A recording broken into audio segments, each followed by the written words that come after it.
역대하 25장. 아마샤가 왕이 되었을 때 그는 25살이었다. 그는 예루살렘에서 29해 동안 다스렸다. 그의 어머니 여호아따는 예루살렘 사람이다. 그는 주님께서 보시기에 올바른 일을 하였으나 마음을 다하여 하지는 않았다. 왕권을 확고하게 장악한 뒤에 그는 부왕을 살해한 신하들을 처형하였으나 처형받은 신하의 자녀는 죽이지 않았으니 그것은 그가 모세의 책, 곧 율법에 기록된 말씀을 따른 것이었다. 거기에는 아버지가 자녀 대신에 처형받아서는 안 되고 또 자녀가 아버지 대신에 처형받아서도 안 된다. 오직 각 사람은 자신이 지은 죄에 따라 처형받아야 한다 하고 말씀하신 주님의 명령이 있다. 아마샤는 유다 지파와 베냐민 지파 사람들을 그들이 소속된 가문별로 군대 단위로 조직하고 그들 위에 군대 지휘관인 천부장과 백부장을 임명하여 세웠다. 이 군대 조직에 편성된 사람들은 20살 이상 된 남자들로서 모두 30만 명이나 되었다. 이 사람들은 창과 방패로 무장하고 전쟁터에 나갈 수 있는 장정들이었다. 이 밖에도 그는 은 100달란트를 주고 북왕국 이스라엘에서 용감한 군인 10만 명을 고용하였다. 그러나 어떤 하나님의 사람이 아마샤에게 가서 말하였다. 임금님께서는 이스라엘 군대를 데리고 가지 마십시오. 주님께서는 북왕국 이스라엘 곧 에브라임 자손과 함께 계시지 않으십니다. 그런데도 임금님께서 북이스라엘 군대를 데리고 출동하시거든 힘써 싸워보십시오. 하나님께서는 임금님이 대적들 앞에서 엎어지게 하실 것입니다. 하나님께서는 임금님을 이기게도 하실 수 있고 지게도 하실 수 있습니다. 아마샤가 하나님의 사람에게 물었다. 북이스라엘 군인을 고용하느라고 지불한 은 100달란트는 어떻게 하면 좋겠습니까? 하나님의 사람이 대답하였다. 주님께서는 그것보다 더 많은 것을 임금님께 주실 수 있습니다. 그래서 아마샤는 에브라임에서 온 군인들을 그들의 고향으로 돌려보냈다. 그들은 유다 사람에 대하여 몹시 불쾌하게 생각하면서 고향으로 돌아갔다. 아마샤는 용기를 내어 출병하였다. 소금 계곡에 이르러서 세일 자손 10,000명을 죽였다. 유다 군대가 또 별도로 10,000명을 산채로 붙잡아서 절벽 위로 끌고 올라가 그 밑으로 떨어뜨리자 그들의 몸이 으스러졌다. 그러는 동안에 아마샤가 전쟁에 함께 데리고 출동하지 않고 되돌려보낸 북이스라엘 군인들은 사마리아와 베토론 사이에 있는 유다의 여러 마을을 약탈하고 사람을 3,000명이나 죽이고 물건도 많이 약탈하였다. 아마샤는 에돔 사람들을 학살하고 돌아올 때에 세일 자손의 신상들을 가져와서 자기의 신으로 모시고 그것들 앞에 경배하며 분향하였다. 이 일로 주님께서 아마샤에게 크게 진노하셔서 예언자 한 사람을 보내시니 그가 가서 아마샤에게 말하였다. 이 신들은 자기들을 섬기는 그 백성들을 임금님의 손에서 건져내지도 못하였는데 임금님께서는 이 신들에게 비시니 어찌 된 일입니까? 예언자가 이렇게 말머리를 꺼내는데 왕이 그의 말을 가로막으면서 우리가 언제 너를 왕의 고문으로 추대하였느냐? 맞아 죽지 않으려거든 그쳐라 하고 호통을 쳤다. 그러자 예언자는 이렇게 말하고 그쳤다. 임금님께서 나의 충고를 받지 않고 이렇게 하시는 것을 보니 하나님께서 임금님을 망하게 하시기로 결심하셨다는 것을 이제 알 것 같습니다. 유다 왕 아마샤가 참모들과 함께 이스라엘에 대항할 모의를 하고 예후의 손자요 여호아하스의 아들인 이스라엘의 여호아스 왕에게 전령을 보내어서 서로 직접 만나 힘을 겨루어 보자고 제안하였다. 이스라엘의 여호아스 왕은 유다의 아마샤 왕에게 사람을 보내어서 회답하였다. 레바논의 가시나무가 레바논의 백향목에게 전가를 보내어서 백향목의 딸을 며느리로 달라고 청혼하는 것을 보고 레바논의 들짐승이 지나가다가 그 가시나무를 짓밟은 일이 있습니다. 당신은 에돔을 쳐부수었다는 것을 스스로 대견스럽게 여겨 자랑하면서 건방지게 우쭐대지만 차라리 당신 궁전에 그대로 머물러 있으면 별 탈이 없을 터인데 어찌하여 당신은 당신 자신과 유다를 함께 멸망시킬 화근을 스스로 불러들이고 있습니까? 그가 이렇게 말하여도 아마샤는 들으려 하지 않았다. 그러나 이것은 하나님께서 하신 일이다. 유다 사람들이 에돔 신들의 뜻을 물음으로 하나님께서 유다 사람들을 여호와스의 손에 넘겨주시려고 아마샤의 마음을 그렇게 만든 것이다. 이스라엘의 여호와스 왕이 올라와서 유다의 아마샤 왕을 맞아 유다의 벳세메스에서 대치하였다. 그러나 유다 군대는 이스라엘 군대에게 패하여 뿔뿔이 흩어져 자기들의 집으로 도망가고 말았다. 이스라엘의 여호와스 왕은 벳세메스에서 아하시아의 손자요 요아스의 아들인 유다의 아마샤 왕을 사로잡아서 예루살렘으로 들어왔다. 그는 예루살렘 성벽을 에브라임 문에서부터 성 모퉁이 문에 이르기까지 400자 길이의 성벽을 허물어 버렸다. 그는 또 하나님의 성전 안에서 오베데돔이 지키고 있는 모든 금과 은과 그릇들을 약탈하고 왕궁의 보물 창고를 약탈하고 사람까지 볼모로 잡아서 사마리아로 돌아갔다. 유다의 요아스의 아들 아마샤 왕은 이스라엘의 여호아하스의 아들 여호와스 왕이 죽은 뒤에도 15해를 더 살았다. 아마샤가 다스리던 기간에 일어난 다른 사건들은 처음부터 끝까지 유다와 이스라엘의 열왕기에 기록되어 있다. 아마샤가 주님을 따르다가 등지고 돌아선 뒤에 예루살렘에서 반란이 일어나자 아마샤는 라기스로 도망하였다. 그러나 반란을 일으킨 사람들은 라기스에까지 사람을 보내어 거기에서 그를 죽였고 그의 주검을 말에 싣고 와서 그의 조상들과 함께 다윗성에 장사하였다. 26장. 유다의 온 백성은 우시야를 왕으로 삼아 그의 아버지 아마샤의 뒤를 잇게 하였다. 그가 왕이 되었을 때에 그는 16살이었다. 아마샤 왕이 죽은 뒤에 우시야는 엘랏을 재건하여 유다에 귀속시켰다. 우시야가 왕이 되었을 때에 그는 16살이었다. 그는 예루살렘에서 52해 동안 다스렸다. 그의 어머니 여골리아는 예루살렘 태생이다. 그는 자기의 아버지 아마샤가 한 모든 일을 본받아서 주님께서 보시기에 올바른 일을 하였다. 그의 곁에는 하나님을 경외하도록 가르쳐주는 스가랴가 있었는데 스가랴가 살아있는 동안 우시야는 하나님의 뜻을 찾았다. 그가 주님의 뜻을 찾는 동안은 하나님께서 그가 하는 일마다 잘 되게 하여 주셨다. 우시야가 전쟁을 일으켜 블레셋과 싸우고 가드성과 야분의 성과 아스돗 성의 성벽들을 헐고 아스돗 땅과 블레셋 지역 안에 성읍들을 세웠다. 그는 하나님의 도움을 받아서 블레셋 사람과 구르바알에 사는 아라비아 사람과 마온 사람을 쳤다. 암몬 사람이 우시야에게 조공을 바쳤다. 우시야가 매우 강하게 되었으므로 그의 이름이 저 멀리 이집트 땅에까지 퍼졌다. 우시야는 예루살렘의 성 모퉁이 문과 골짜기 문과 성 굽이 이 세 곳에 망대를 세우고 그곳을 요새로 만들었다. 그에게는 기르는 가축이 많았다. 언덕지대와 평지에는 농부들을 배치시켰고 산간지방에는 포도원을 가꾸는 농부도 두었다. 그는 농사를 좋아하여서 벌판에도 곳곳에 망대를 세우고 여러 곳에 물 웅덩이도 팠다. 우시야에게는 언제든지 나가서 싸울 수 있는 큰 규모의 군대가 있었다. 여이엘 병작 기록관과 마아세야 병무 담당 비서관이 이들을 징집하여 병적에 올렸다. 이 두 사람은 왕의 직속 지휘관 가운데 한 사람인 하나냐의 지휘를 맡았다. 그 군대에는 2600명의 장교가 있고 그들의 밑에도 왕의 명령이 떨어지면 언제라도 대적과 싸워 이길 수 있는 30만 7500명의 군인들이 있었다.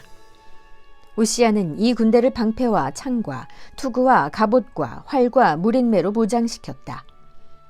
예루살렘에는 무기제조 기술자들을 두어 새로운 무기를 고안하여 만들게 하였으니 그 무기는 망대와 성곽, 모서리 위에 설치하여 활과 큰 돌을 쏘아 날리는 것이었다. 그의 명성이 사방으로 퍼졌고 하나님께서 그를 도우셨으므로 그는 매우 강한 왕이 되었다. 우시야 왕은 힘이 세어지면서 교만하게 되더니 드디어 악한 일을 저지르고 말았다. 주님의 성전 안에 있는 분향단에다가 분향을 하려고 그리로 들어간 것이다. 이것은 주 하나님께 죄를 짓는 일이었다. 아사랴 제사장이 용감하고 힘이 센 주님의 제사장 80명을 데리고 왕의 뒤를 따라 들어가면서 우시야 왕을 말렸다. 제사장들이 외쳤다. 우시야 임금님께서는 들으십시오. 주님께 분향하는 일은 왕이 할 일이 아닙니다. 분향하는 일은 이 직무를 수행하도록 거룩하게 구별된 제사장들, 곧 아론의 혈통을 이어받은 제사장들만이 할 수 있는 일입니다. 이 거룩한 곳에서 어서 물러나시기 바랍니다. 왕이 범죄하였으니 주 하나님께 높임을 받지 못할 것입니다. 우시야는 성전 안 분향단 옆에 서서 향로를 들고 막 분향하려다가 이 말을 듣고 화를 냈다. 그가 제사장들에게 화를 낼 때에 그의 이마에 나병이 생겼다. 아사랴 대제사장과 다른 제사장들이 그를 살펴보고 그의 이마에 나병이 생긴 것을 확인하고 그를 곧 그곳에서 쫓아냈다. 주님께서 우시야를 재앙으로 치셨으므로 그는 급히 나갔다. 그는 죽는 날까지 나병을 앓았다. 주님의 성전을 출입하는 것도 허용되지 않았으므로 나병 환자인 그는 별궁에 격리되어 여생을 보냈다. 왕자 요담이 왕실을 관리하며 나라의 백성을 다스렸다. 우시야의 통치 기간에 있었던 다른 사건들은 초기의 것에서부터 후대의 것에 이르기까지 아모스의 아들 예언자 이사야가 기록하여 두었다. 우시야가 죽어서 그의 조상과 함께 잠드니 그가 나병 환자였다고 해서 왕실 묘지에 장사하지 않고 왕가에 속한 변두리 땅에 장사하였다. 왕자 요담이 아버지의 뒤를 이어서 왕이 되었다. 27장. 요담이 왕이 되었을 때에 그는 25살이었다. 그는 예루살렘에서 16해 동안 다스렸다. 그의 어머니 여루사는 사독의 딸이다. 그는 아버지 우시야가 한 것을 그대로 본받아서 주님께서 보시기에 올바른 일을 하였으나 그의 아버지와는 달리 주님의 성전에는 들어가지 않았다. 그러나 백성은 계속하여 악한 일을 저질렀다. 그는 주님의 성전에 북쪽 문을 만들어 세웠고 오벨 성벽도 더 연장하여 쌓았다. 유다의 산간지방에는 성읍들을 건축하고 살림 지역에는 요새를 만들고 망대를 세웠다. 더욱이 그는 암몬 자손의 왕들과 싸워서 이겼다. 그 해에 암몬 자손은 은 100달란트와 밀 만석과 보리 만석을 조공으로 바쳤고 그 다음 해에도 또 3년째 되는 해에도 암몬 자손은 같은 양으로 조공을 바쳤다. 요담은 주 그의 하나님 앞에서 바른 길을 걸으며 살았으므로 점점 강해졌다. 요담이 다스리던 기간에 생긴 다른 사건들, 그가 전쟁에 나가 싸운 것과 그의 행적들은 이스라엘과 유다 열왕기에 기록되어 있다. 그가 왕이 되었을 때 그는 25살이었다. 그는 예루살렘에서 16해 동안 다스렸다. 요담이 죽어서 그의 조상과 함께 잠드니 다윗성에 장사하였다. 그의 아들 아하스가 그의 뒤를 이어 왕이 되었다. 28장. 아하스가 왕이 되었을 때에 그는 20살이었다. 그는 예루살렘에서 16해 동안 다스렸다. 그러나 그는 주님께서 보시기에 올바른 일을 하지 않았다. 그는 그의 조상 다윗이 한 대로 하지 않았다. 오히려 그는 이스라엘의 왕들이 걸어간 길을 걸어갔고 심지어 바알 신상들을 부어 만들기까지 하였다. 흰놈의 아들 골짜기에서 분향을 하고 자기 아들을 불에 태워 제물로 바쳤다. 이것은 주님께서 이스라엘 자손이 보는 앞에서 쫓아내신 이방 민족들의 역겨운 풍속을 본받는 행위였다. 그는 직접 산당과 언덕과 모든 푸른 나무 아래에서 제물을 잡아 이방 신에게 제사를 지내고 분향하였다. 그리하여 주 그의 하나님께서 그를 시리아 왕의 손에 넘기시니 시리아 왕이 그를 치고 그의 군대를 많이 사로잡아 다마스쿠스로 이끌고 갔다. 또 주님께서 그를 이스라엘 왕의 손에 넘기시니 이스라엘 왕이 그를 크게 쳐서 수많은 사람들을 죽였다. 이스라엘의 르말리아의 아들 베가 왕이 유다에서 하루 동안 용사들을 12만 명이나 죽였다. 유다 사람들이 조상의 주 하나님을 버렸기 때문이다. 에브라임의 용사 시그리가 마아세야 왕자와 아스리감 국내 대신과 엘가나 총리 대신을 죽였다.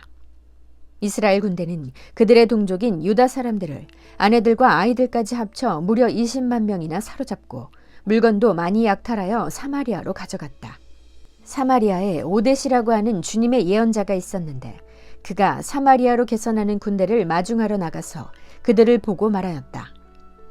주 당신들의 조상의 하나님께서 유다 백성에게 진노하셔서 그들을 당신들의 손에 붙이신 것은 사실이요.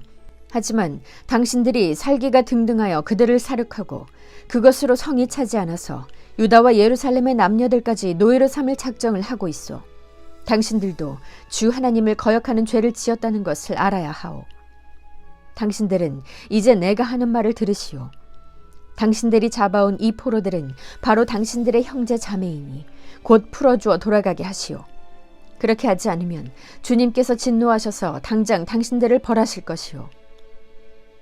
에브라임 자손의 지도자 4사람, 곧 요하난의 아들 아사랴와 무실레못의 아들 베가랴와 살룸의 아들 여히스기야와 하들레의 아들 아마사가 역시 싸우고 개선하는 군대를 막아서서 그들에게 말하였다. 이 포로들을 이리로 끌어들이지 마시오. 이런 일을 저질렀기 때문에 우리가 모두 주님 앞에서 죄인이 되었소. 당신들은 우리의 죄와 허물을 더욱 많게 하였소. 우리의 허물이 이렇게 많아져서 우리 이스라엘이 주님의 진노를 피할 수 없게 되었소. 무장한 군인들이 이 말을 듣고 포로와 전리품을 백성과 지도자들에게 넘겼다. 사람들이 위에 4 지도자들에게 포로를 돌보아 주도록 임무를 맡기니 그 4사람이 전리품을 풀어서 헐벗은 이들을 입히고 맨발로 걸어온 이들에게 신을 신기고 먹을 것과 마실 것을 가져다 주고 상처를 입은 이들에게는 기름을 발라 치료하여 주고 환자들은 나귀에 태워 모두 종려나무 성 여리고로 데리고 가서 그들의 친척에게 넘겨주고 사마리아로 되돌아왔다. 한 번은 유다 왕 아하스가 아시리아의 왕에게 사신을 보내어 도움을 청한 일이 있다. 에돔 사람이 다시 와서 유다를 치고 백성을 사로잡아 갔으며 블레셋 사람도 유다의 평지와 남방 성읍들을 침략하여 베세메스와 아얄론과 그데롯을 점령하고 소고를 포함한 그 주변 성읍들과 딥나와 김소와 그 인근 마을들을 점령하고 거기에 정착하였기 때문이다. 이스라엘의 아하스 왕이 백성을 부추기어 주님께 크게 범죄하였으므로 주님께서 유다를 낮추셨던 것이다. 아시리아의 디글라빌레셀 왕이 오기는 왔으나 아하스를 돕기는커녕 도리어 그를 쳐서 곤경에 빠뜨렸다. 아하스가 주님의 성전과 자기의 왕궁과 대신들의 집에서 보물을 꺼내어 아시리아의 왕에게 바쳤으나 별 효과가 없었다. 사태가 이렇게 악화되었는데도 아하스 왕은 주님께 더욱 범죄하여 자기를 친 다마스쿠스 사람들이 섬기는 신들에게 제사를 지내면서 시리아 왕들이 섬긴 신들이 그 왕들을 도왔으니 나도 그 신들에게 제사를 드리면 그 신들이 나를 돕겠지 하고 생각하였다. 그러나 이러한 일이 오히려 아하스와 온 이스라엘을 망하게 하였다. 그뿐만 아니라 아하스는 하나님의 성전 안에 있는 기구를 거두어다가 부수고 또 주님의 성전으로 드나드는 문들을 닫아 걸고 예루살렘 이곳저곳에 제단을 쌓고 유다의 각 성읍에 신당을 세우고 다른 신들에게 분향하여 조상 때부터 섬겨온 주 하나님을 진노케 하였다. 이것 말고도 아하스가 한 모든 일과 행위는 처음부터 끝까지 유다와 이스라엘 열왕기에 기록되어 있다. 아하스가 그의 조상과 함께 잠드니 그를 왕실 묘지에 장사하지 않고 예루살렘 성 안에 장사했다. 그의 아들 히스기야가 그의 뒤를 이어 왕이 되었다. 아멘.